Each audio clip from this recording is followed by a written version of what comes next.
When your name is Victor Von Doom, you have a lot of menace to live up to. Your evil might need a few more gears. Dr. Doom might be a signature Fantastic Four foe, after the traditional lab mistake that drives a wedge between two people who would otherwise be colleagues and, dare I say it, science bros, but hassling the first family of Marvel is too limiting for a character as big as Victor Von Doom.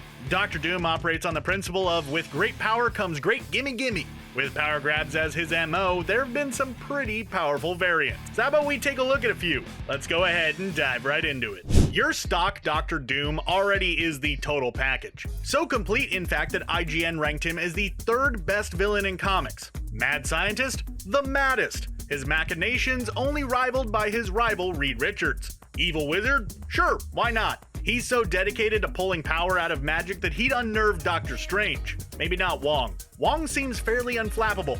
And now, he has a binge buddy. Fun! As if Mad Scientist and Evil Wizard weren't enough, he's also a literal iron-fisted dictator of his own country that, wouldn't you know it, does not have an extradition treaty. At the very least, not for the dictator for life. Before you get too judgy, the most advanced nation on the planet has a hereditary monarchy enforced by a trial through combat, and that monarch is also a superhero. So there. Being a bad guy whose evil lair is not secret because it doesn't have to be since it's literally his nation is a pretty big advantage, especially when Doom is combining advanced tech and powerful magic. Through discipline, he even managed to get himself some psionic powers. Now, admittedly, there are some versions of Dr. Doom that have been depowered in some way or another, but it doesn't do to dwell on that. This is your baseline power for Doom, and it'd be a massive step up for most of Marvel's villains as is. So how do you make someone who is so powerful he has abilities and skills he's forgotten about tougher? How about you make him indestructible? In the early days of the universe, there were a lot of insanely powerful beings that all ended up staking out their own spheres of influence and dominion, and started putting their fingers on and off the scale of development of non-godlike beings. At one point, there were 8 of them called the Octessence on the planet, and they had gotten into a bit of a high-stakes game of who was the biggest. As beings of unimaginable power, they came up with a plan that was as brilliant as it was convoluted. They'd each hide a gem with a fraction of their power, and the first human to find it would be imbued with that power. Also, once one was found, people would be compelled to find the other 7, and led to an 8-way war for supremacy. While the other 7 chose hiding spots that were too well hidden, becoming victims to the changing of where water was or just plain old plate tectonics. Cyttorak hid his in a temple in Korea where it was discovered initially by a young Charles Xavier, and his stepbrother, after bonding with the gem Marco, became the unstoppable force. You know, Juggernaut. Except in an alternate timeline where the Squadron Supreme liberated Latveria and had them hold free and fair elections where Doom lost pretty badly. Obviously not taking that well, he decided to take it out on the home of the Squadron Supreme, the United States. He took the Crimson Gem of Cyttorak and started juggernauting all over the place until Hyperion managed to shove him back into the Phantom Zone. When you get right down to it, Dr. Doom is pretty metal. He's Eastern European, his name is Doom, he has a menacing suit of armor with a mask that just lets you see his wild eyes, and he has a thing for green cloaks. He looks like a heavy metal band's mascot. In the Ultimates universe, Doom, or Dame as it were, was involved in Reed Richards' experiment that gave them powers and got himself some nifty powers of his own, namely metal skin, and goat legs for some reason. That came with its own set of superpowers beyond just durability and a more legitimate claim to the name Iron Man. There's the requisite strength and healing, as well as the ability to release toxic gas and shoot spines out of his forearms. This is on top of all the regular Dr. Doom suite of abilities, including super science and sorcery. The turn of the 21st century really just amounted to having to tell computers that there were more than 100 years, and partying like it's 1999 really just amounted to listening to that one song. But Marvel thought, you know what's really gonna be exciting? The turn of the next century in the Marvel Universe. This gave birth to Earth 928 in the far-off future world of 2099, where some new faces have taken up old names and some old faces have somehow kept their old names. For the Latverian world-conquering hopeful, that meant a bit of a game of, will the real Dr. Doom please stand up? There's a Doom that wakes up in a future world that finds out that Latveria is being led by Tiger Wilde, Turns out he's not a fictional rock and roll star in an 80s movie, but the totalitarian leader of Latveria who credits his metaphorical Iron Fist, not to be confused with the immortal Iron Fist, for keeping Latveria free from corporate control. 2099 is very influenced by 90s cyberpunk, so corporations rule the world through puppet governments. When Doom woke up and came at the new king, he missed. So he went back and gave his suit all kinds of upgrades, and engaged his devious side to work his way back into the seat of power. That included, what else? Nanotechnology. Good old nanotechnology, for when you need to do something sciencey, but you don't want to figure out how that would work. There are no more phone booths around, so the suits have to come out of necklaces or medallions or something like that. In addition to the same but more functions of his armor, he also gained the ability to phase-like vision, which came in handy after he dropped a mountain on Tiger Wild. He also had the ability to access cyberspace with his mind via the suit. I did mention the cyberpunk influence, right? There's nothing more disappointing than getting everything you want and having that not fill the void inside of you. Especially when everything you wanted was everything. When 2015 Secret Wars concluded and God Emperor Doom went back to just being old regular Doom, he sat down and had himself a big rethink about his entire life philosophy. Perhaps his lust for power had left him empty no matter how much he succeeded, and the good guys seemed to occasionally be kinda sorta happy. So what if he did some good in the world? A bold strategy, but let's see how it worked out for him. Reed Richards was never going to accept a reformed Doom, so he went to someone whose engineering skills impressed him, Tony Stark. After convincing Marvel's favorite futurist that he was on the level, he proved that by providing the magical assistance Iron Man needed to deal with the demon mask. When Tony ended up in a coma, he did what a lot of Spider-Man villains have done in the past. He set out to be an even better version of an already established hero. Doom doomed up a suit of Iron Man armor and took on the role of the infamous Iron Man.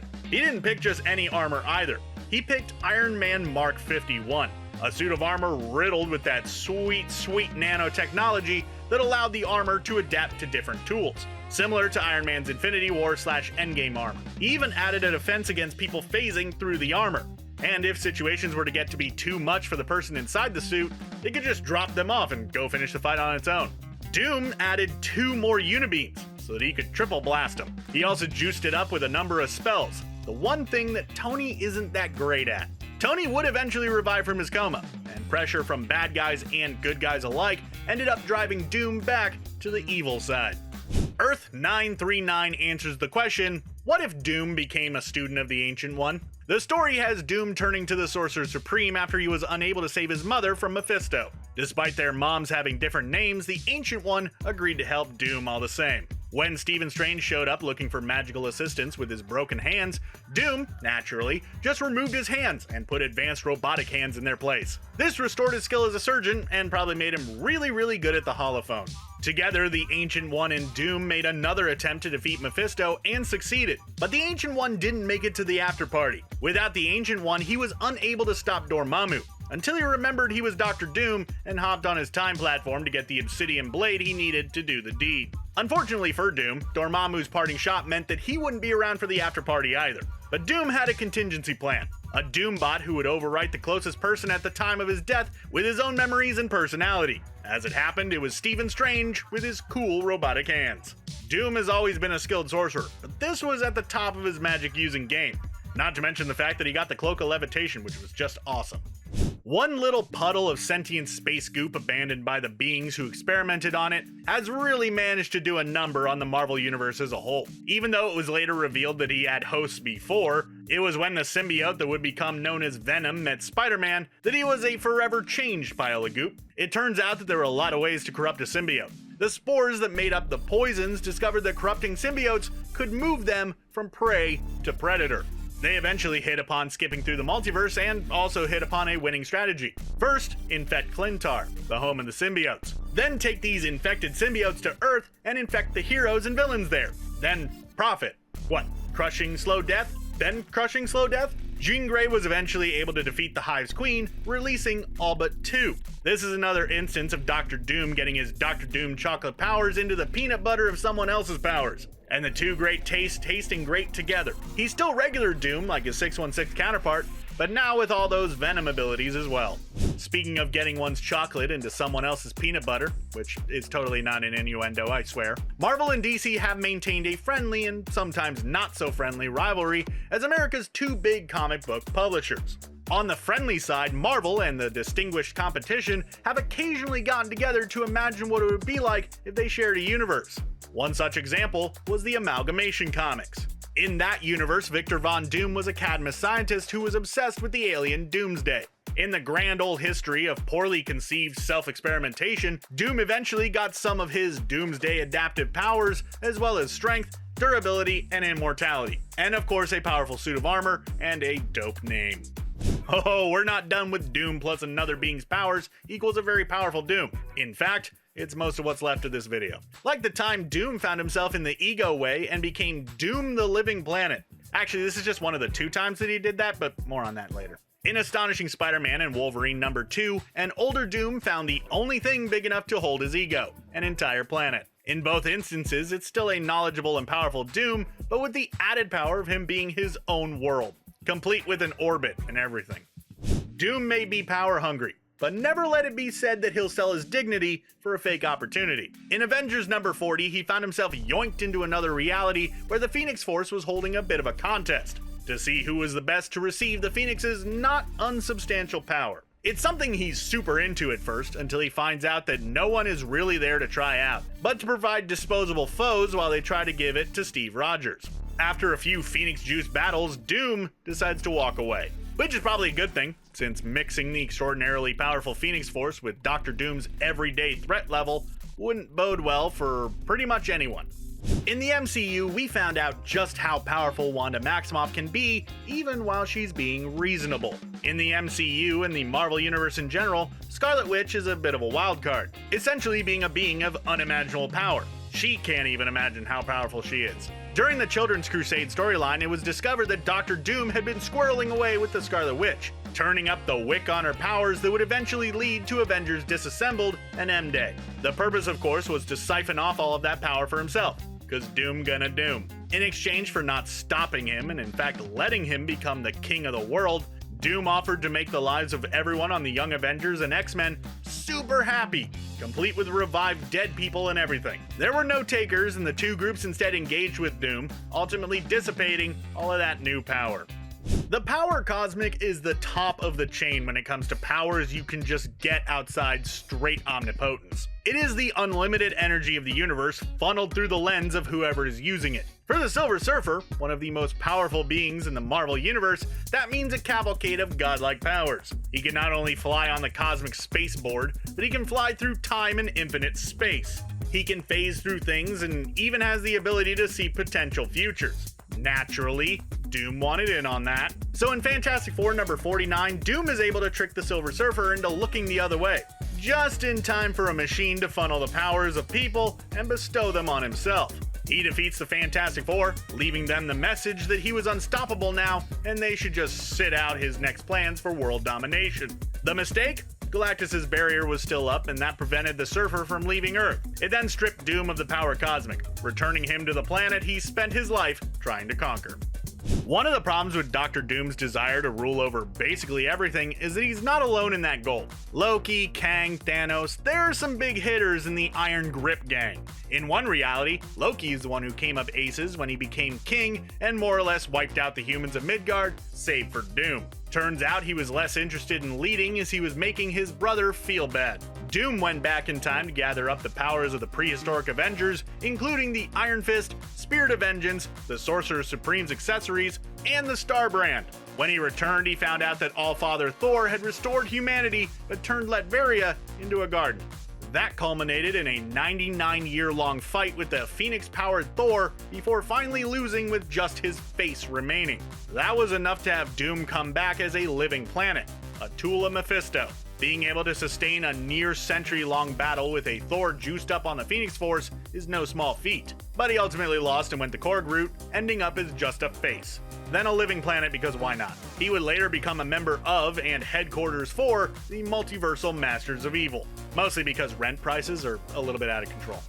This will be a touch confusing, since Doom adopted the Allfather moniker for something else. But over on Earth 1609, it was a bit more literal. To get the Odin power, he went on a series of MacGuffin quests that would make the writers of Rise of Skywalker blush. He staged a distracting attack on S.H.I.E.L.D. so his Masters of Evil could steal a mutant amplifier, and some super soldier serum to boot. Then he kidnapped Nightcrawler and used the amplifier on him to teleport Doom to Mephisto's realm, where he got the Twilight Sword. Then he juiced an army of beast soldiers with super soldier serum and had Loki and Enchantress unleash them on Asgard, while Doom manipulated events so that Odin would face him one-on-one and lose, giving Dr. Doom the Odin power. With that, he did a lot of very Doom-like things, such as mind-controlling the world's heroes and making them worship him. Uatu would eventually step in and get some heroes to take him out. Odin got his powers back and decided to get Greek in the level of punishment for Doom and Loki, submitting them to eternal torment.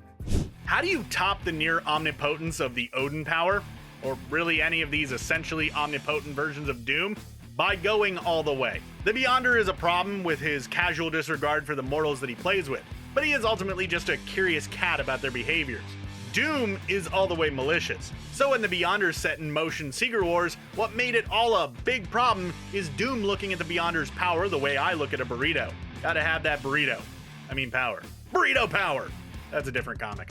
For the 2015 Secret Wars arc, Doom tapped into the Beyonders' plans for setting off a bunch of molecule men across the multiverse's bombs, and used that to funnel the Beyonders' power into himself, and then reassemble the collapsed multiverse pieces into a battle world of his own liking where he ruled over it. A timely 2-week-old pocket hamburger given to Molecule Man, and a dressing down about how Doom squandered his omnipotence, found him finally undone and sending him into a temporary career change as Iron Man. When he was at full power, God Emperor Doom was able to absorb the power of the Living Tribunal and do away with it, which eventually led to Adam Warlock having to take over the gig. So yeah, that's pretty dang powerful. You ever wonder if all he's doing is just trying to live up to the promise of his name? Like if his name had been Victor Von Daisy, would he have just become obsessed with being the universe's best flower arranger and party planner? The armor would be a little bit harder to explain in that situation.